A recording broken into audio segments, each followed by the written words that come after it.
Hey, this is Matt from Unschooling Emily. Now, one of the concepts that you see in unschooling, or radical homeschooling, they call it, is that you let your kids regulate things for themselves. So it's not just about regulating their education, but handing over the reins and letting them manage things like their bedtime, managing the food that they eat, managing how many hours they play on the computer or watch television, managing all those different kinds of things. Well, here's an example of how the school that Emily goes to, and she's got, I think 4 weeks of school left. We're so excited she's going to be out of school, and the next time she goes to school will be only if she decides that she wants to go. So we're getting down to the wire. We're getting close to where she's going to be officially unschooled. School's out for the summer. School's out forever.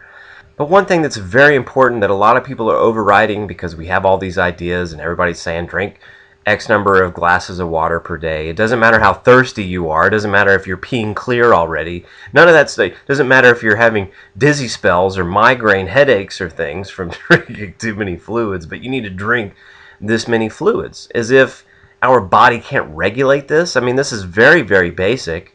There's certainly no wild animals who need to be told to drink X number amount of fluids to keep from dying of dehydration. They manage these things very well, and certainly much better than humans do.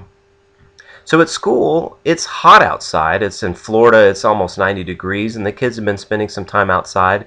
And instead of just making water available, because the kids might be extra thirsty in the heat, they force them to drink all this excess water. Oh, great. Well, now Emily gets to come home and she acts like a crazy person. We can't communicate with her. She's going, absolutely berserk. She's not listening to anything we say. And I don't mean listening as in not obeying, but literally like nothing is registering in her brain. She takes off down the street. She's up all night. She's urinating as if the fire hose is like being unleashed into the toilet.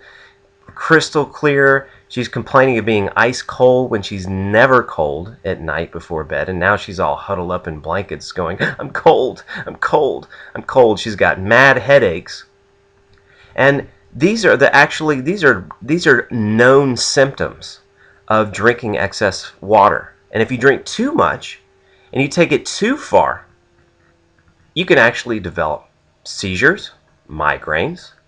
You can even die from drinking too much water. If you Google water intoxication, you can see all the changes that are taking place in Emily's body by drinking too much water. Because she's being forced to do it. She's not allowed to regulate it for herself.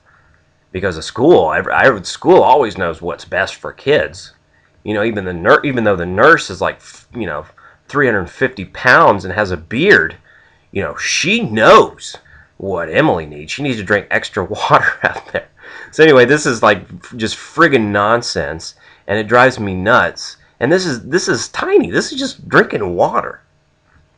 I mean, look at all the other ways that we micromanage our kids.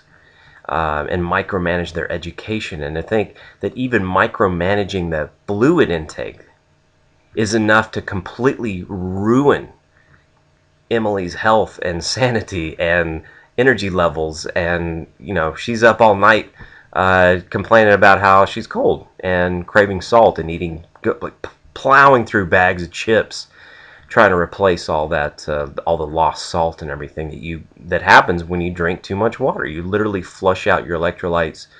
You flush out your energy supply. It causes an acute stress reaction, causes all kinds of problems. The whole point is that this is just from micromanaging and having somebody else step in and not allowing the child to regulate just their drinking.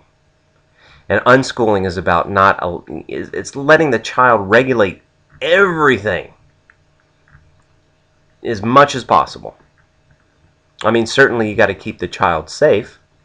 You can't let them go out and decide to light themselves on fire, because certain lessons can't be learned the hard way, or else there's permanent damage. But for the most part, that's a general concept of radical unschooling.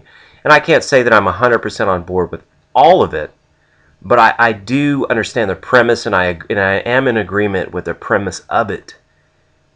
Certainly seeing a simple example like this, where A kid isn't allowed to regulate their drinking, and then it causes major, major damage. Anyway, that's it. I'll catch you guys in a video soon. Matt, unschooling Emily. Peace.